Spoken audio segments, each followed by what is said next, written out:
Hello students, welcome back to the channel Concepts of Commerce, your virtual learning platform for all the concepts relating to commerce stream.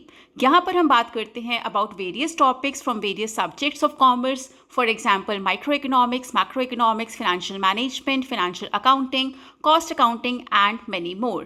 आज के video के लिए हमारा topic जो है that is a very basic and very important topic, that is understanding what is working capital of a company. Working capital simple शब्दों में अगर हम कहें is short term financial health of a company.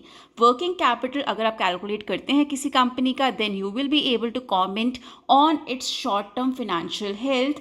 That means क्या company capable है अपने short term अपने day to day expenses को मीट करने के लिए.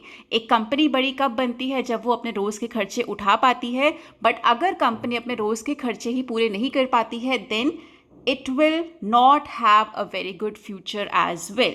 So short-term financial health is indicated by working capital of a firm, which is very important concept in finance. So working capital, net working capital, I would say, is calculated by subtracting current liabilities from current assets. So current assets के हमारे पास यहाँ पर कुछ examples हैं, that is cash in hand, cash at bank, bills receivable, stock जो किसी question में inventory भी लिखा होता है, debtors, prepaid expenses, accrued income. So basically क्या मतलब होता है करंट एसेट से? करंट एसेट सिंपली मीन्स या तो वो ऑलरेडी कैश फॉर्म में है या फिर उन्हें एक साल के अंदर अंदर कैश में कन्वर्ट किया जा सकता है. They are known as current assets for a company. So यहाँ पर हमारे पास कैश है, चाहे वो कैश इन हैंड है या फिर आपके बैंक में है. बिल्स रिसीवेबल, स्टॉक, डेटर्स, ये सब चीज़ें बहुत क्लियर हैं. Debtors I would still explain. Debtors वो लोग होते हैं जिन्हें आपने उधार पर सामान बेचा है और उन्हें आपको अभी पैसा देना है. That means you still have to receive money from these people. So this is refer to as current assets. Now coming to prepaid expenses. Prepaid expenses क्या होता है? जो खर्चे आप एडवांस में कर देते हैं. फॉर एग्जांपल आपने 12 महीने की जगह 13 महीने का रेंट पे कर दिया. दैट मीन्स आपने 1 महीने का रेंट एडवांस पे कर दिया. So that is prepaid expenses. That is also used as a current asset. Accrued income. Accrued income means आपने काम कर दिया बट उसका पैसा अभी तक आपको नहीं मिला है. सो that is also classified as current assets. Now coming to current liabilities. Current liabilities के कुछ examples यहाँ पर हमारे पास हैं. bills payable, that means आपने सामान खरीदा बट आपने पैसा नहीं दिया था, अभी वो पैसा आपको देना है. So that will be covered under bills payable and creditors. Debtors का मतलब आपने उधार पर सामान बेचा. These people will now pay you money. Creditors का मतलब होता है आपने सामान उधार पर खरीदा. Now you need to pay to these people. These are referred to as creditors.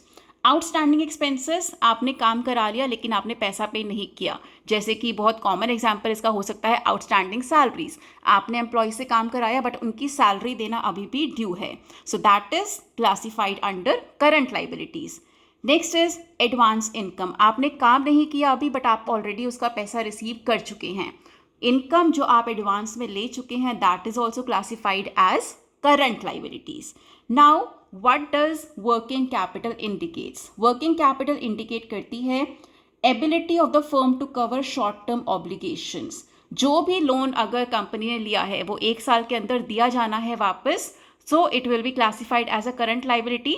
सो क्या कंपनी उस पोजीशन में है कि वो अपने शॉर्ट टर्म ऑब्लिगेशंस को टाइम पर पे कर पाए, जैसे कि उनके क्रेडिटर्स हो जाते हैं, बिल्स पेबल हो जाते हैं. Next is ability to meet day to day expenses. एक कंपनी में बहुत सारे डे टू डे एक्सपेंसेस होते हैं.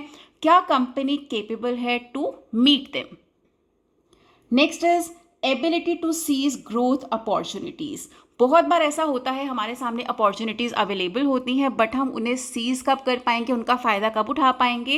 When we will have a sufficient working capital. मान लीजिए आपके पास एक बहुत बड़ी अपॉर्चुनिटी है to expand, to increase your sales, to increase your market area, but उसके लिए आपके पास वर्किंग कैपिटल होना भी ज़रूरी है.